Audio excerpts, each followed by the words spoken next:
Well, we're going back to Derry in the 1960s. Aren't you excited? I know I am.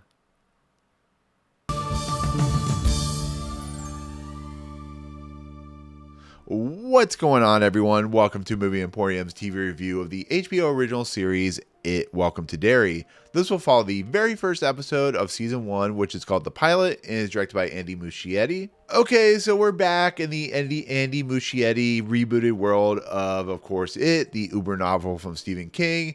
As we know, the two movies that Andy Muschietti and Barbara Muschietti directed and wrote were very popular, were well received, and made a lot of money for Warner Brothers. So what are they doing? They're doing what seems to be a 3-season arc of this series, which is going to be set in the 1960s, I believe the 1930s, and then the 1800s.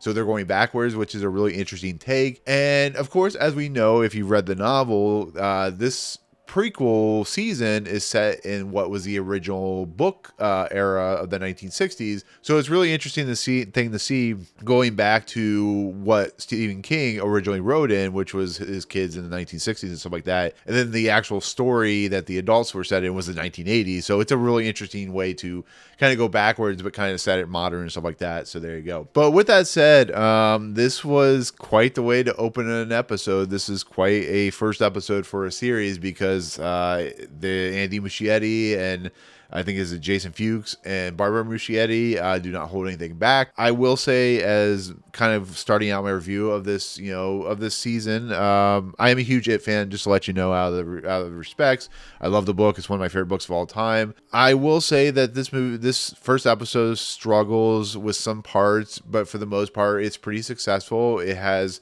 the it tones and feels. It's basically a bunch of kids being stalked by the clown or the entity that is Pennywise, who we do not see in this episode, but we are given lots and lots of homages and ideas that a lot of this town, of course, once again, is under Pennywise or its oeuvre or whatever we want to call it, or its wake, because of how they act towards one another. But because this is a pilot, you have to set up characters, you have to set up ideas, and how this episode opens up is quite intense, to be fairly honest, because we open up to a movie theater, very much the idea of, kids at a theater and stuff like that. We're introduced to Maddie, who's a young kid who gets kicked out of the theater because, of course, he's not supposed to be in there, that he's watching The Music Man. And we're also introduced to Ronnie, which is this young girl who her father works for the movie theater. She's African American, so you can kind of see how that's handled in the 60s. And the kid is caught by of course, Usher is basically chased out, and Ronnie saves the kid, Maddie, from being taken to jail and stuff like that. And Maddie escapes out the theater. So we got the setup of Maddie, who is the kid that is very much like Bill Denborough's brother in the original story, as the kid that is going to be the crux of these characters, to be fairly honest. At least that's the way it's set up, and as you've seen the episode, that there's a lot more going on. But Maddie is walking out of town or escaping, we don't really know why, and then of course he gets picked up by this family who seems to be very nice, seems to be very polite, and it doesn't turn out that way, because this is Derry and there are evil forces at work, and you should never get into a car that you don't know anything about the family, especially in Derry, because it will not go well for you, as we see for Maddie. And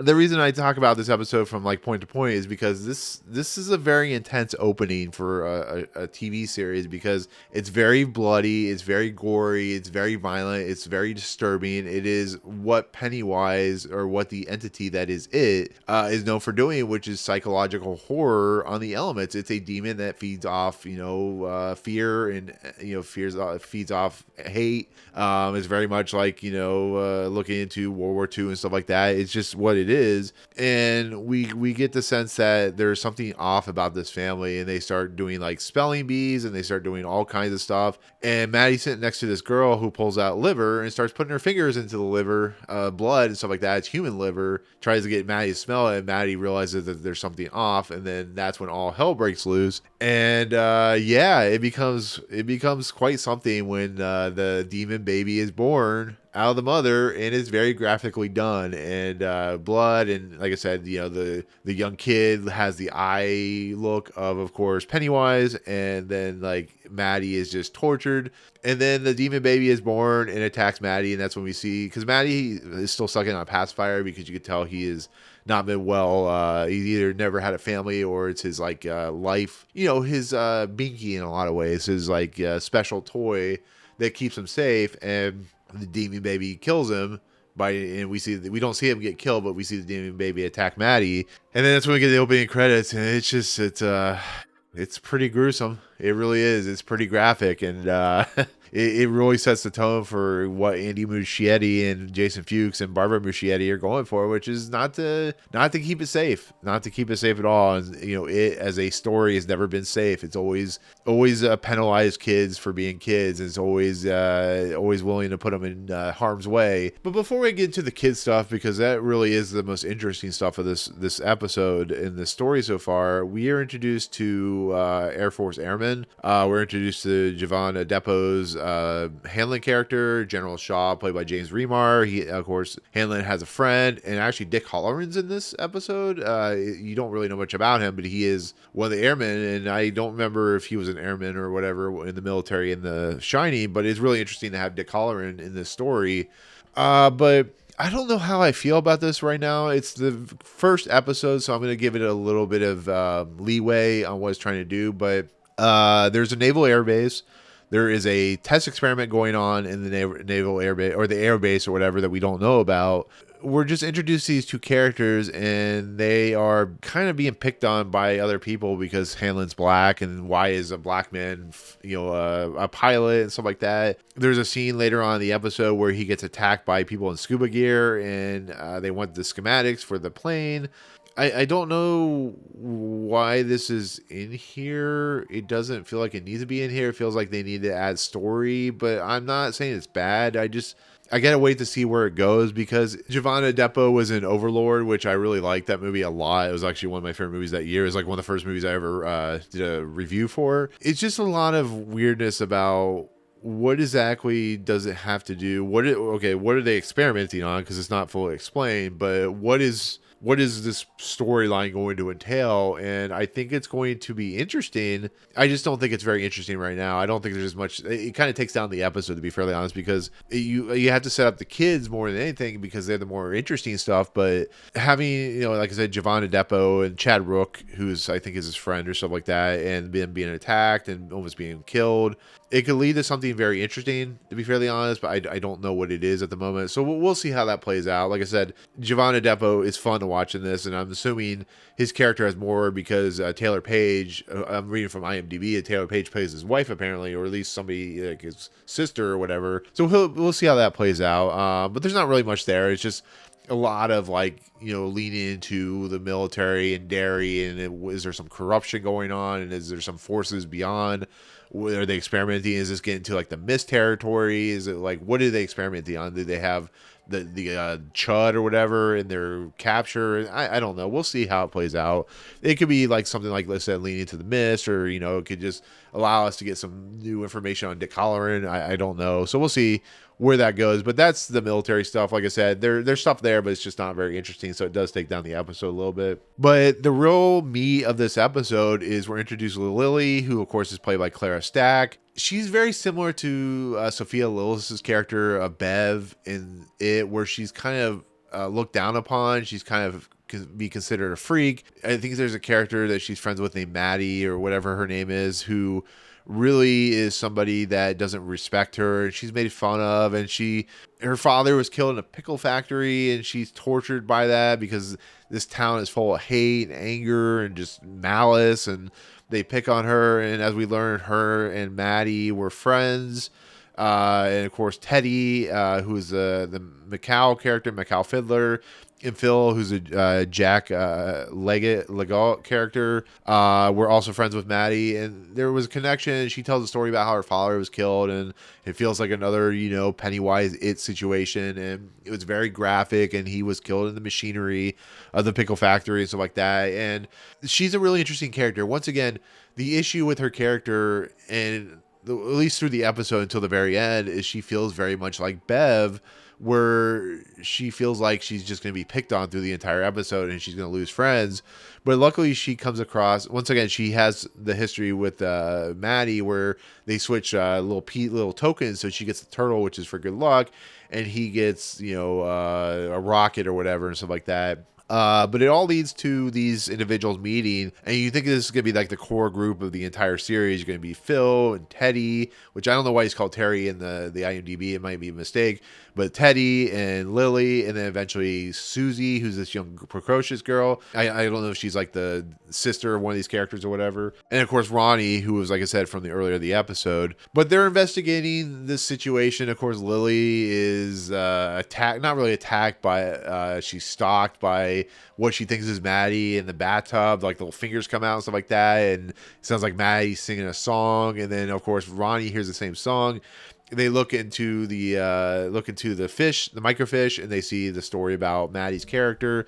They really don't know what happened to Maddie. They really don't understand what's going on. But I love Phil's character. He's very much into sci-fi and the idea of what's going on with the military. And Teddy's Jewish, and he's dealing with the whole Jewish faith. I love the situation with Teddy's character where his father tells him about how it's disturbing about how Jewish people in the Holocaust, their skin was used for lamps. I don't know if that's true, but if it is, that's really disturbing.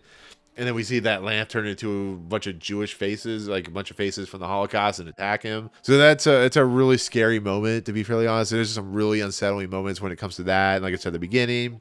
But they come to the conclusion that something that Maddie was singing is very important, and Ronnie knows what that song is. And it, of course, is a song from The Music Man. So what do, they go to the theater, they go to reel off the point that we saw in the beginning of the episode with the whole fact of like they're singing that song. I can't remember what the name of the song is, but it is in The Music Man. And I have to make this kind of a fun miss for myself. The idea of her spooling up reels of film is something that hits close home to me, because film, like when I worked at the movie theater, they were still using film prints. So watching her like thread up the projector and watching her like get it together, Ronnie's character, is something that I really just kind of felt at home with, because I miss that kind of stuff. I digital projection's fine, but there's something fun and unique about film itself. But you can't have an ending in an episode without a crazy twist and a crazy ending, and one of the most like horrifying endings to an episode, because once again, Phil, Teddy, Lily, Ronnie, Susie seem like your main characters, and it may be some kind of a twist or something like that near the end, but I don't know. They watch The Music Man as it's playing, then they see, of course, Maddie and, of course, the film. Maddie comes to him and does the it smile, says something to him, very evil-like, and then the demon baby, pops out of the screen and attacks the kids. And you think they're going to get away. No, that doesn't happen. What happens? Teddy is ripped apart. Phil is killed. I don't know a fashion because you don't see. Teddy's body is thrown against the projector window. Susie tries to escape and gets her arm ripped off. And it leaves Ronnie and Lily, who screams with blood all over her and holding Susie's hand. I did not expect that. I did not see that coming. I don't know if that's something that Lily imagined. I don't know what's going on. But Teddy and Phil are dead and Susie are dead. That is wild to do for a first episode, because it makes me wonder what is going to happen for the next 8 or 7 episodes. It is intense. It is a swing, and it is a brutal swing and a brutal piece of... it's brutal. To kill off 3, what you think are main characters, or actually 4, because you killed off Maddie as well, makes me wonder where this season's heading. I mean, I don't know. Like I said, I mean, in the trailer, you think these kids are alive. It blew my mind that they killed 4 kids, and Andy Muschietti and Barbara Muschietti and Jason Fuchs killed 4 kids in this episode, and we haven't even seen Bill Skarsgård as Pennywise yet. We always seen his images through other people in the eyes and stuff like that, and smile, and it just kind of blew my mind. I think the episode's a little slow and it's a little plotty in some points, but like I said, chapter 2 was like that, and I do like the homages to, like, with the Bunyan statue and stuff like that, and I love some of the ideas of Derry and like how it looks. I don't like the CGI very much, but I was not expecting that ending. I was not expecting the beginning. I was not expecting it to be so violent and brutal. I guess I should have expected that, because it is a very graphic novel about killing kids and about torturing kids and about Stephen King's like insanity in his mind when he comes up to things and ideas, and man, this was a crazy episode. It was crazy. This is similar to like Invincible, where it just the first episode just strikes at the throat and goes for it. And is I think it's a good episode. I think it's a real good episode. I don't think the military stuff really gels very well at the beginning. I think we'll have to see how that plays out. I think once again the story can be it drags a lot. I think the CGI is pretty awful, to be fairly honest. But I think this is a pretty successful first horror episode of Welcome to Derry, and I love the fact that this is going backwards as each season comes up. Hopefully that continues like that. And we'll see how the season plays out. Like I said, I'll be reviewing every episode, so I'm looking forward to it. So that is my take on it. Welcome to Derry, season 1, episode 1. But yeah, so for my final score of this episode, I will give it 8.5 out of 10. It's a pretty solid episode. Like I said, it's taken down because of the military stuff, but 8.5 out of 10 is what I think about this episode. So there you go. Anyways, with that said, that is my take on the very first episode of season 1 of It Welcome to Derry. I do appreciate you watching. In the comments below, I should say, let me know what you think overall of the episode. What do you think of the oh my god moments? What do you think of the overall pacing and the military stuff? Do you like it? Do you not? So let me know why. But yeah, so there you go. Anyways, if you like what you see on the channel, hit the subscribe button to join Movie Emporium. Hit that notification bell. Top fun is coming next. If you like this video, awesome. Hit that like button. And as always, we'll see you guys on the next episode. Peace out.